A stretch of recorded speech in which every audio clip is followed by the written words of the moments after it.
Welcome to Guts and Guns. This podcast is brought to you by American Preparedness Academy. And like we always say, don't be nervous, don't be flustered, don't be scared, be prepared.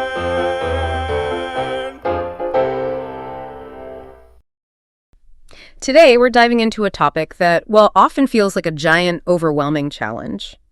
Emergency preparedness. Yeah, it really can. Let's be honest, the thought of it can easily conjure up images of huge disasters and, massive effort, right? Yeah, absolutely. And the worry about cost or just where do you even begin? Exactly. It's easy to feel completely stuck. Okay, so let's try and unpack this. Our mission for this deep dive is really to transform that daunting idea into something straightforward, something empowering, actually. We're going to break the whole process down into small, actionable steps, make preparedness feel less like this colossal undertaking and more like a series of achievable mini tasks that actually build your confidence. And to do that, we've pulled together a really fantastic stack of sources, everything from expert reports, guides from national organizations like the Red Cross, FEMA. The big ones, yeah. Right. And also specific city resources. We looked at plans from El Cerrito, Southern California Preparedness Guides. A real mix. And the goal across all of these really is to simplify that journey. Yeah. To move you from feeling overwhelmed right into a position of, well, empowerment. So to kick us off, it's really helpful to understand that true preparedness isn't some Herculean one-time task you just, check off a list. Right. Not just buying a kit and calling it done. Exactly. Our sources really emphasize it's a continuous cycle. It's manageable, planning, organizing, training, and equipping. It keeps going. A cycle. Okay. And what's really insightful, I think, is realizing that the entire burden doesn't rest solely on you. It's framed as a shared responsibility. Shared. How so? Well, it's strongly supported by this whole network of community, local, and federal resources. Yeah. So you're never truly alone in this. There's support out there. That's actually a really important shift in perspective because it can feel isolating. It can. And okay, at the absolute cornerstone of all these efforts, our sources say, is a well-defined and, crucially, a well-communicated plan. Communication is key. Think of it like your roadmap, right? For how your family or your household will act in those immediate, maybe chaotic moments of a disaster. When time is short and clear, thinking can be difficult. Exactly. And speaking of communication during a crisis, the big challenge is that traditional infrastructure, like phone lines, might be compromised. Local lines can get overloaded almost instantly. Yeah, everyone trying to call at once. Right. So a key insight our sources highlight is this simple but really effective strategy. Designating one single out-of-state friend or relative as a central contact point. Out of state? Why out of state? Well, it works because long-distance phone lines often stay operational even when the local ones are down or completely jammed. Okay, that makes sense. So imagine everyone in your family just needs to remember one number to check in. It simplifies what could otherwise be a really complex, frustrating communication mess. That is smart. Cuts through the noise. And beyond direct calls, I gather low bandwidth methods are often way more reliable in a crisis. Definitely. Things like text messaging, social media updates, they place much lower demand on the networks compared to voice calls. Right. And the Red Cross even has their Safe and Well website, safeandwell.org. It's an easy way for you to just register yourself as safe so loved ones can check without needing that direct real-time connection, which might not be possible. That's useful. And here's something really critical sources stress. Don't store those vital phone numbers only on your cell phone. Oh, that's a big one, yeah. Because what if the battery dies or you lose it? A simple printed list, tucked in a wallet or purse, that's a low-cost, high-value backup. Absolutely essential. Our sources even share a kind of family emergency communication plan template. It's a great way to get everything down in one place. Your out-of-state contact, local neighbors, work numbers, school contacts, doctor, allergies, medications, even pet details. Having it all consolidated, yeah, makes a huge difference. It's about having the essentials just readily accessible when you're stressed. And building on that plan, it also needs to account for meeting places. You actually need two distinct spots. Two, okay. The first should be a safe location immediately outside your home. Think like a specific big tree across the street or maybe a neighbor's driveway. That's for sudden, localized emergencies like a house fire where you need to get out fast. Got it. Immediate vicinity. Exactly. And the second is a designated location outside your neighborhood. This is in case your home or even the whole block becomes inaccessible. Like a library or a park, maybe? Could be, yeah. The key thing is that all family members need to know its address and, if possible, a phone number for that location. No confusion. Okay, so you have your plan, your contacts, your meeting spots. But then there's the big decision. Stay or go. Evacuate or shelter in place. What does this mean for you? Well, the correct response depends entirely on the hazard, right? A wildfire almost always means get out, evacuate. Right. But maybe a chemical spill nearby might mean you need to shelter in place, seal up your home to avoid contaminated air. So how do you know which? Thankfully, local authorities usually simplify this. Many communities, like El Cerrito we looked at, have Know Your Zone systems. Ah, I've heard of those. Yeah, you type your address into their website like community.zonehaven.com for that area, and boom, your specific evacuation zone. So the burden shifts. It's not on you to figure it all out from scratch. Exactly. It transforms your role from one of creation to one of simply engagement with the system that's already there. Makes it much more manageable. Okay, that makes sense.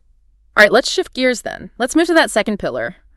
The tangible stuff, the supplies, building your kit. The kit, yes. We know the idea of gathering everything all at once can be a huge source of stress and, frankly, financial anxiety for a lot of people. That's a very common hurdle, yeah.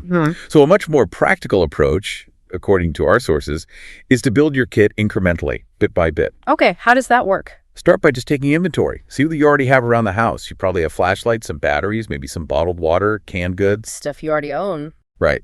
Then you gradually add new items.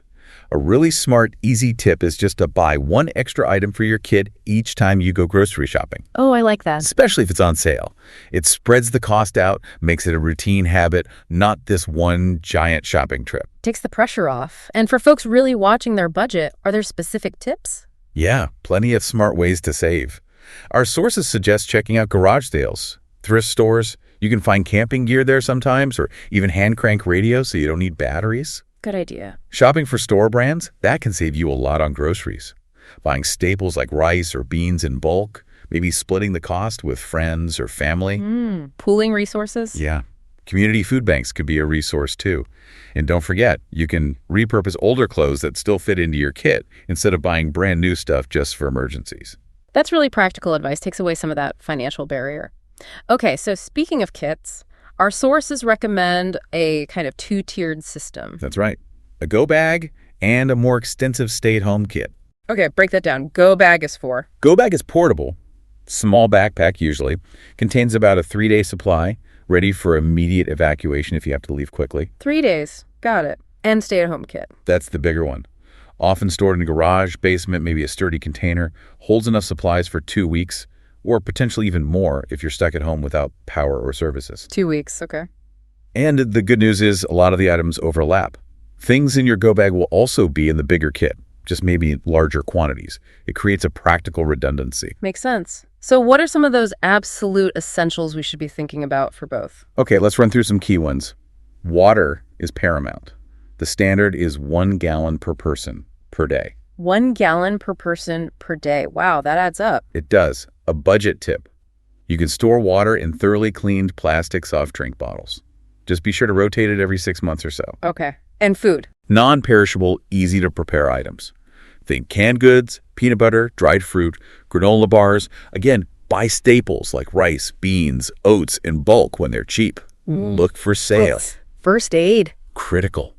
You need a basic first aid kit, one for the go bag, one for home, maybe one for the car too. You can actually assemble one yourself pretty cost effectively from a pharmacy or grocery store rather than buying a pre-made expensive one. Good tip. And medications. Absolutely crucial. At least a 7-day supply of any prescription medications, and you have to be vigilant about rotating them to keep track of expiration dates. Okay. Sanitation. Maybe not the first thing people think of. But so important for health. Think moist towelettes, garbage bags with ties, soap, disinfectant. Lots of household items can be repurposed here. Our sources even mention making an improvised toilet with a sturdy bucket and some bags if needed. Right. Got to be prepared for that. Documents. Yes. Copies of important documents, ID, insurance, deeds, in a waterproof bag in both your go bag and your at-home kit. Originals are best kept in a safe deposit box or fireproof safe. And storing digital copies on a secure cloud service is another good layer of backup. Smart. Okay, what about light and power? A flashlight for each person is key. And like we said, hand crank models found at thrift stores can save you money on batteries long term. Good backup. Radio. Definitely need a radio. Battery-powered or hand crank. Ideally a NOAA weather radio with a tone alert feature. But again, a single reliable hand crank radio can often cover all your bases. And batteries if you don't have hand crank everything. Yep, extras for anything battery-powered. Investing in rechargeable batteries and a charger can save money over time. Okay. Warmth and clothing. Include at least one complete change of clothes in your go bag.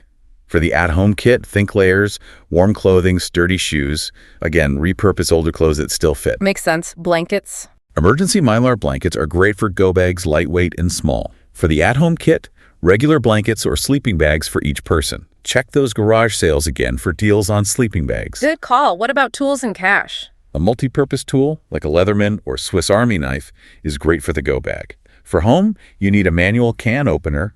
Don't rely on electric. Plus a wrench or pliers. And a fire extinguisher is a must. And the wrench. Specifically for the gas valve, right? Critically important, yes. Buy a wrench that fits your gas turnoff valve and secure it right near the valve itself so it's there when you need it. Zip tie it on, maybe. And cash. ATMs and credit card machines might be down. Keep some extra cash, including small bills in various denominations. Right. And finally, personal items. Cell phone and charger, obviously, maybe a power bank, but also eyeglasses, hearing aids, contact lens, supplies, anything specific to your needs. Protect electronics and documents in resealable, waterproof bags. That's a lot to cover. It is, but remember, incrementally and crucially, customize it. Think about infants. They need bottles, formula, baby food, diapers. Older adults might need specific medical equipment or hearing aid batteries. Pets need food, water, a carrier, leash, meds. And kids. Maybe something to reduce stress. Exactly. Games, books, small activities can make a huge difference for children in a stressful situation. Okay. So we've got the plan, we've got the kit supplies. Yeah. What about preparing the actual home itself for hazards? Right. This is the physical fortification piece. You mentioned the high stakes of a disaster can be reduced by simple, low-cost steps. This seems really important, especially for folks in, say, earthquake zones like California. Indeed. For residents in places like El Cerrito or Southern California, tremors are, well, a fact of life. And the probability of a major quake is significant. This is non-negotiable preparedness. And the research shows the biggest danger isn't always the shaking itself. Often, no. It's the triggered events. Fires erupting from ruptured gas lines or damaged electrical wiring. Water mains breaking, which then limits the fire department's ability to respond. It cascades. That sounds scary. But you're saying there are simple things we can do. Yes, and many are no cost or low cost. The majority of earthquake injuries and deaths actually come from falling objects. Bookcases, TVs, heavy pictures, or toppling furniture, not the building collapsing. So, common sense things. Pretty much. Move heavy items down to the floor or lower shelves. Keep them away from beds, sofas, and escape roads. That costs nothing. Okay. What about minimal cost things? You can secure your water heater to the wall studs with metal straps. They can be as little as $20. Use safety straps to brace heavy electronics like TVs, maybe $15. Install strong latches on kitchen cabinet doors so dishes don't fly out. Secure tall bookcases and furniture to wall studs. Relatively small investments for potentially huge safety benefits. Absolutely. And everyone in the household needs to know where the main gas and water shutoff valves are. Tie that wrench near the gas valve like we mentioned. And the crucial reminder about the gas. Critically important. Only turn off the gas if you actually suspect a leak. You smell that distinct rotten egg odor, or you hear a hissing sound. And never, ever turn it back on yourself. That has to be done by the utility company professionals. Right. Safety first there. Okay, that really highlights how one disaster can trigger others. Let's shift focus again to that proactive pillar. Knowing your community, knowing your specific threats. Because preparedness isn't just about your own house, right? Not at all. It's really a shared community-wide effort. While that general preparedness we've discussed is vital, it becomes much more effective when you tailor it to the specific threats common to your area. So knowing your local risks, earthquakes, for example. Right. We talked about securing items. Right. Also consider downloading the FEMA app or signing up for state-level alert systems like California's earthquake warning system. Those few seconds of warning can be enough to drop, cover, and hold on. Okay. What about wildfires? A huge issue in many areas, especially California. Huge. Especially in Southern California with its Mediterranean climate, we're seeing more frequent, intense wildfires, sometimes struck by lightning. And here's a key thing our sources emphasize. Most homes aren't lost to the direct wall of flames. Really? Yeah, how then? They're lost to wind-driven embers, or firebrands. These little burning bits can travel up to a mile ahead of the fire, landing on flammable materials like dry leaves in gutters or entering vents. Wow, a mile. That changes how you think about risk. It does. And it leads to this important distinction our sources make between hazard, the long-term fire potential based on climate, vegetation, etc., and risk, the actual potential for damage after you've taken mitigation steps. Like home hardening and creating defensible space. Exactly. Understanding this is empowering because it shows your actions, cleaning gutters, screening vents, managing vegetation, directly reduce your personal risk. It turns a huge, scary threat into manageable steps you can take. That's a great way to frame it. And another crucial, often overlooked consequence of wildfires: they massively increase the risk of flooding and devastating mudslides afterwards. How so? Because the fire burns away all the vegetation that normally holds the soil in place on hillsides. So heavy rains that come later can cause catastrophic flows. Wildfire preparedness is actually an integral part of flood preparedness, too. They're connected. Okay. Any specific local examples, like from El Cerrito? Yeah, their fire department uses a red flag warning system. They actually fly red flags at fire stations during extreme fire weather conditions. Visual cues, that's helpful. They even have pilot programs sometimes, like restricting parking on one side of certain narrow streets during red flag days to make absolutely sure emergency vehicles can get through. You can usually sign up for email or text alerts for these local warnings. Good to know. And home hardening for fire, what are some simple actions? Cleaning debris leaves, pine needles from roof surfaces and gutters is huge. Installing non-combustible gutter covers helps. Protecting vulnerable points like attic or foundation vents with 18-inch metal mesh screening stops embers getting inside. Makes sense. What about landscaping? Removing ladder fuels, that's vegetation that can carry fire from the ground up into trees. Prune low-hanging branches up to about 15 feet, and create a 5-foot ember-resistant zone right around your house and under decks using things like gravel or pavers instead of flammable mulch or plants. Simple, effective steps.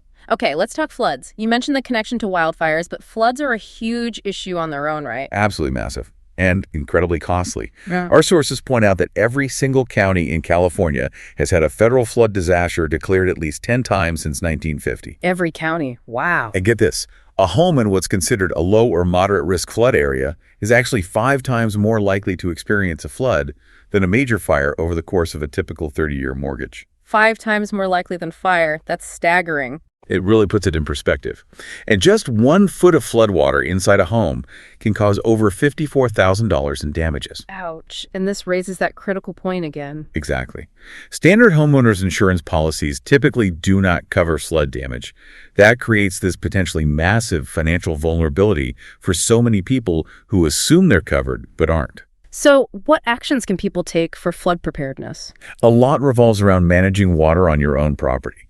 Keep those gutters and downspouts clear and make sure they direct water well away from your home's foundation. Low-cost solutions can include using rain barrels, planting rain gardens to absorb runoff, or maybe installing a French drain system if needed. Okay. And other hazards. You mentioned industrial spills. Right, depending on your location. El Cerrito, for instance, plans for industrial spills and floods, and their local water district has specific plans for earthquake preparedness and fire protection around water infrastructure. A simple N95 dust mask and some duct tape in your kit can offer basic protection if you need to shelter in place due to airborne contaminants. So really knowing your specific local risks is key. And connecting with official resources sounds like it amplifies your personal efforts. Hugely. Many counties, like Contra Costa County near El Cerrito, have community warning systems. They use sirens, automated phone calls, social media, radio alerts to get information out quickly. Knowing how your local system works is vital. And getting actively involved. Programs like CERT, the Community Emergency Response Team, are fantastic. They offer free training in disaster preparedness, basic first aid, light search and rescue, even basic fire suppression. You learn really valuable skills. Building community capacity. Exactly. And maybe the simplest, most critical thing, just knowing your neighbors. Yeah. Establishing that network of mutual aid. Because in the immediate aftermath of a big event, the first help you get is almost certainly going to come from the people right there in your community. That makes total sense. Neighbors helping neighbors. Okay, so this brings us to sustaining readiness. It's not just a one-time setup. Definitely not. Preparedness is not a destination you reach, like a finished goal. It's really a state you have to maintain. It's that ongoing process, that continuous cycle we talked about earlier. Your plans and your kits have to be regularly evaluated and updated. How often should we be doing that? Our sources generally recommend reviewing your supplies at least once every 6 months. A really convenient reminder is to do it when daylight saving time changes, spring forward, fall back. Easy trigger. Okay, semi-annually. What do you check? Check all the expiration dates on food and water, obviously. Replace anything expired. Test all your battery-operated devices, flashlights, radios, and replace the batteries as needed, even if they still work, just to be safe. Good practice. What about the plan itself? Review the family communication plan at least annually. Make sure all the contact information for your out-of-state contact, neighbors, schools, doctors, is still current. People move, numbers change. Right, keep it up to date. And beyond checking supplies and info. Practice. The power of practice. Ah, yes. Because a plan is only as good as the muscle memory of the people who have to actually execute it under stress, right? Precisely. Regular drills make a huge difference. Practicing drop, cover, and hold on for earthquakes maybe twice a year, like during statewide drills. Running through your fire escape route with your family. It helps make the response instinctive, more effective when it really counts. Makes the actions automatic, less thinking required in chaos. Okay, let's touch on the longer-term financial and structural preparedness, especially relevant in places like Southern California. Yes, this is crucial for true resilience. For many people, the biggest, longest-lasting obstacle to recovery after a major disaster isn't the physical damage itself. It's the financial ruin that can follow. Because government assistance isn't usually enough to make you whole? Often, no. It's typically meant to provide basic, immediate needs, not fully rebuild your life. So insurance becomes absolutely key. We mentioned flood insurance needing that separate policy from the National Flood Insurance Program, NFIP, even if you're not in a high-risk zone. And earthquake insurance in seismic areas. The critical component for financial resilience in places like Southern California, yes. And beyond insurance, look into potential grants. There are federal programs like the Hazard Mitigation Grant Program and state-specific ones like the California Earthquake Authority's Earthquake Brace Plus Bolt program, which offers grants to help homeowners pay for seismic retrofitting. Retrofitting, tell us more about that, strengthening the house itself. Exactly. Strengthening a home's foundation to better resist earthquake shaking. Common projects involve bolting the house sill plate, the wooden board that sits on top of the foundation, securely to the foundation. And bracing what are called cripple walls. Cripple walls, what are those? They're those short wood-framed walls you often find in the crawl space between the foundation and the first floor of older homes. They're notoriously vulnerable to collapsing sideways during an earthquake. Okay. Is this expensive? Professional retrofitting can range maybe $3,000 to $7,000 or more, depending on the house and the extent of work. But our sources note that an experienced do-it-yourselfer might be able to tackle some projects for significantly less, maybe under $3,000. Foundation bolting might be $500 to $3,000 in materials. Cripple wall bracing, similar. But DIY comes with risks. Huge risks if not done correctly. Improper installation could actually make the house less safe. So unless you're very experienced, consulting with or hiring a qualified structural engineer or licensed contractor is highly recommended, especially for more complex retrofits. Got it.